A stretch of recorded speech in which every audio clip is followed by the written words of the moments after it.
बच्चों, कैसे हो आप सब? आई होप आप सब अच्छे होंगे। तो बच्चों, आज हम एक पाठ पढ़ने वाले हैं जिसका नाम है महात्मा बुद्ध और गिलहरी।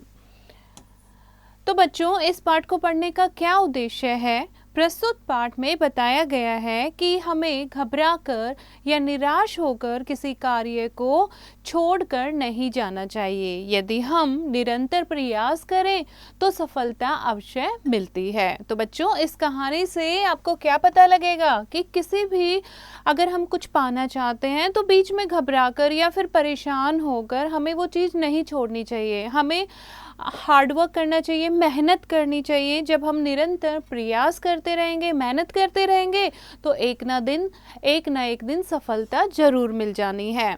तो बच्चों, कहानी शुरू करते हैं। महात्मा बुद्ध के बचपन का नाम सिद्धार्थ था। वे राजकुमार थे, किंतु उनका मन नहीं लग रहा था। वे एक दिन ज्ञान प्राप्त करने के लिए घर से निकल पड़े। महात्मा बुद्ध, ठीक है, उनके बचपन का नाम सिद्धार्थ था। वो एक राजकुमार थे, लेकिन उनका बिल्कुल भी राजपाट में मन नहीं लगता था। वो ज्ञान प्राप्त करने के लिए घर से निकल पड़े।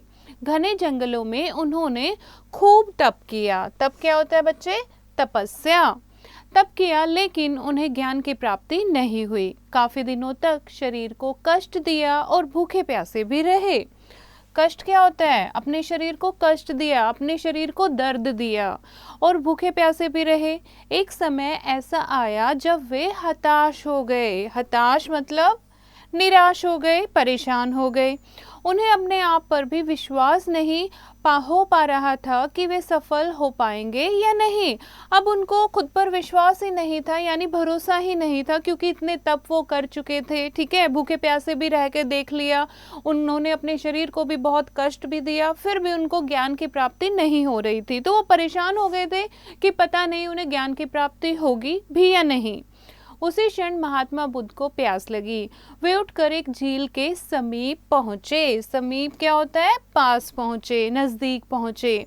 वहां उनकी दृष्टि एक गिलहरी पर पड़ी। वहां उनकी दृष्टि क्या होता है बच्चे? नजर। ठीक है, वहां उनको क्या दिखती है? एक छोटी सी गिलहरी दिखाई देती है। वह गिलहरी बार बार झील में डुबकी लगाती और बाहर आकर रेत में लेटती, पुनः झील में डुबकी लगाने दौड़ पड़ती। यह देखकर महात्मा बुद्ध को बहुत आश्चर्य क्या होता है बच्चे? हैरानी। ठीक है, उनको बहुत आश्चर्य हुआ, हैरानी हुई और उन्होंने गिलहरी के पास जाकर उससे पूछा, नन्ही गिलहरी, तुम ये क्या कर रही हो? गिलहरी बोली, इस झील में मेरे 2 बच्चों को खा लिया है, इसीलिए मैं इसे सुखा रही हूँ।